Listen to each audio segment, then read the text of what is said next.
आपली जर काय हरकत नसेल, आहे ना सगळं फ्रेश आहात ना? अण्णा भाऊंच्या नावानं कर्जत मध्ये हे दुसरं साहित्य संमेलन आयोजित होतंय. अतिशय देखणा असा अण्णा भाऊंचा पुतळाही इथं आहे आणि या संमेलनाचे अध्यक्ष लहू कानडे सर आहेत. सर्व मान्यवर कर्जत मधली आणि परिसरातली मंडळी इथं आहेत. जरा जोरदार टाळ्या वाजवून आपण या संयोजकांचं अभिनंदन करू. एक काळ असा होता की हा तालुका दुष्काळी तालुका असायचा, परंतु कर्मवीर भाऊराव पाटलांच्या विचारांनी कराड साताऱ्यापासून माळाचा मळा करायला सुरुवात केली आणि त्या मळ्यातून जे विचारांची शेती अशी हिरवीगारपणे ठसठशीत दिसायला लागली ती मला आज कर्जत मध्ये सुद्धा दिसते. मला खूप खूप आनंद वाटतोय. आमचे मित्र आणि हो सन्माननीय सर, पुणे विद्यापीठाचे आपले मराठीच्या अभ्यास मंडळाचे अध्यक्ष आमचे मित्र सन्माननीय सांगडे सर आणि सर्व मान्यवर. तर मित्रांनो, थोडस काहीच अकॅडमिक वाटेल, परंतु या गोष्टी बोलणं गरजेचं आहे असं मला वाटतं. नगर जिल्हा, ज्या जिल्ह्याचं नाव अहमदनगर असं होतं आणि हे अहमदनगर नाव पहिल्यांदा जेव्हा निर्माण झालं ते 1490 साली, मार्च 1490 ला अहमदनगर नाव आलं. आज आहे 2026, म्हणजे जवळजवळ 500 वर्ष होऊन गेली. हसन बहामणी यानं दक्षिणेमध्ये मुसलमानांची राजवट सुरू केली. त्या राजवटीचा फार मोठा इतिहास आहे, पण त्या राजवटीमध्ये त्या हसन बहामणीनं पहिल्यांदा गुलबर्ग याला राजधानी स्थापन केली, की जिथं मराठी बोलणारे खूप लोक आहेत. आज गुलबर्गा कर्नाटक मध्ये आहे, पण मराठी भाषिक खूप आहे. गुलबर्ग्यावरून त्यांची राजधानी त्यानं बिदरला आणली आणि ती त्यानं राजधानी बनवली. पुढे हसन गंगू नावाचा बहामणी मधला एक सरदार होता, अतिशय पराक्रमी होता. जोपर्यंत तो समर्थ होता तोपर्यंत ही बहामणी सल्तनत स्ट्रॉंग होती. पण त्याच्या निधनानंतर बहामणी साम्राज्य तुटलं आणि त्याच्यातून 5 शाह्या निर्माण झाल्या. 5 शाह्या निर्माण झाल्या. आपल्याला इतिहासामध्ये आपण सगळ्यांनी वाचले मराठी शाळेमध्ये, हायस्कूलमध्ये. एक निजामशाही, दुसरी इमादशाही, तिसरी आदिलशाही, चौथी कुतुबशाही आणि 5वी बरीदशाही. या ज्या 5 शाह्या आहेत, या 5 शाहीमध्ये जी निजामशाही होती त्या निजामशाहीची राजधानी अहमदनगर होती. अहमदनगरची राजधानी ही निजामशाहीची राजधानी आहे. तर तेव्हापासून 1490 पासून हा इतिहास सगळा चालू आहे. किती मोठा इतिहास आहे नगरला.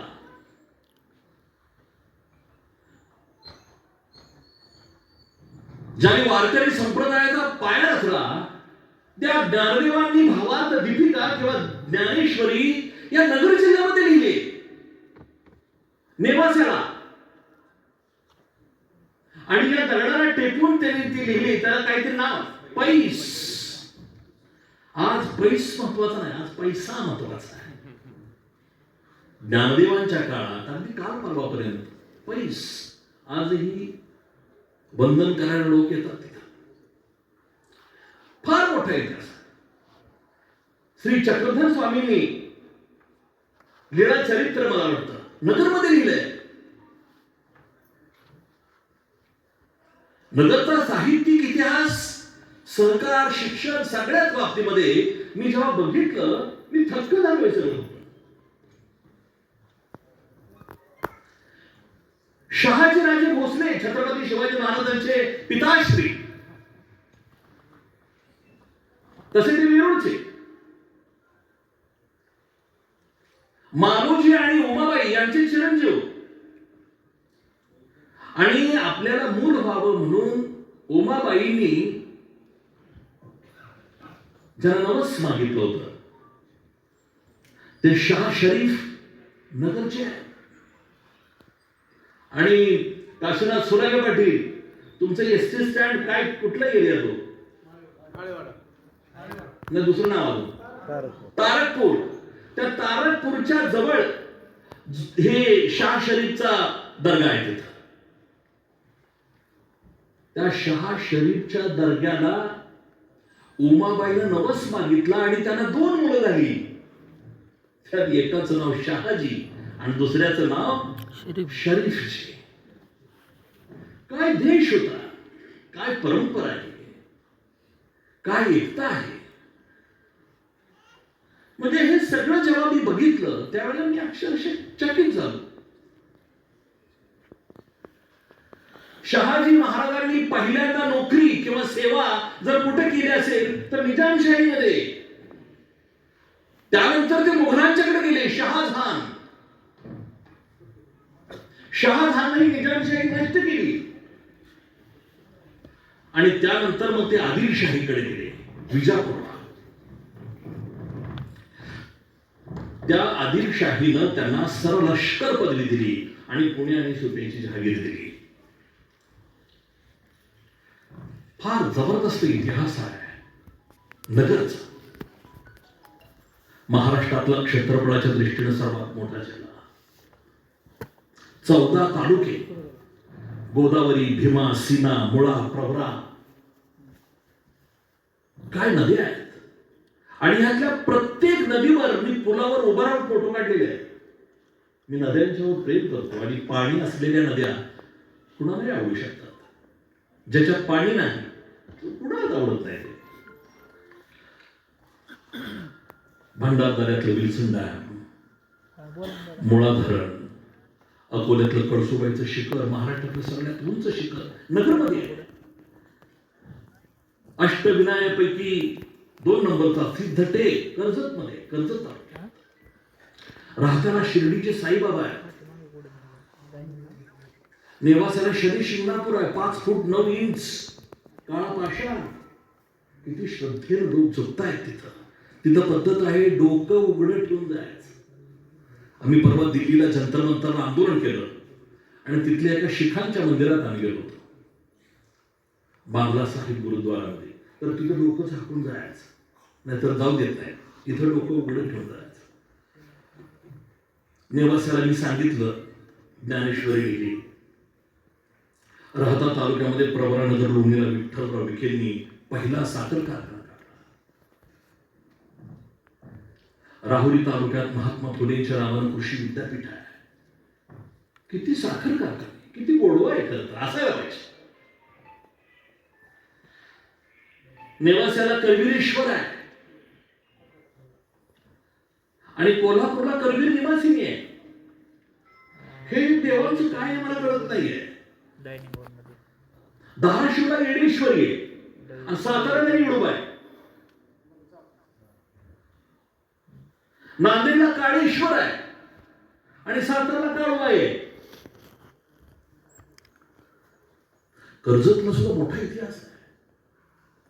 म्हणे कर्णाची छावणी इथं होती. कर्ण, महाभारत काळातला कर्ण इथे येऊन गेलाय आणि कर्णावरून कर्जत हे नाव आलंय असं जेव्हा मला वाचनात आलं मी चाट पडलो अक्षरशः. राशींची जगदंबा, कर्जतचा सिद्धिविनायक, मल्लिकार्जुन मंदिर, शेंबूड काय काय तिथला खंडोबा आहे, अभयारण्य आहे, सीना धरण आहे. 80,000 झाडं लावलीत कर्जत मधल्या लोकांनी. कर्जत हिरवं झालं पाहिजे म्हणून किती प्रयत्न करणारे लोक आहेत. याच कर्जतचा आणि मातंग समाजाचा सुद्धा संबंध आहे. राजकारणातली आमच्या समाजातली पहिली व्यक्ती बाबूराव भारसकर निवडून आली आणि मंत्री झाली. कर्जत मतदारसंघातल्या जनतेनं त्यांना ते काम करायची संधी दिली. दादा पाटील कॉलेज जे आहे त्या कॉलेजची स्थापना आणि माझं जन्म एकाच वर्षी झालेला आहे. पण इथं शिक्षणाची परंपरा 1924 पासून आहे. मिरजगावला पहिली जिल्हा परिषदेची शाळा सुरू झाली होती. या सगळ्या गोष्टी बघून मी नगर जिल्ह्याच्या प्रेमात आणखी पडलो आहे. खरं तर ज्ञानेश्वरीमुळं या जिल्ह्यात गोडी आहे, साखरेमुळं गोडी आहे. ही गोडी खरं तर वाढायला पाहिजे. परंतु जसं इथं हे सगळं गोडवा देणाऱ्या गोष्टी प्रचंड आहेत, तसंच कडवटपणाची सुद्धा फार उदाहरण आहेत. सोनीचा हत्याकांड, खरड्याचा हत्याकांड, काल परवा चोरीला पुन्हा संजय वैरागर या माणसाला जगला फक्त तो, नाही तर मरेपर्यंत त्याला मारला. कामरगावला एका मुलीला जाळलं राखेला अंगावर टाकून. सुरवणीच्या सरपंच महिलेवरती अत्याचार,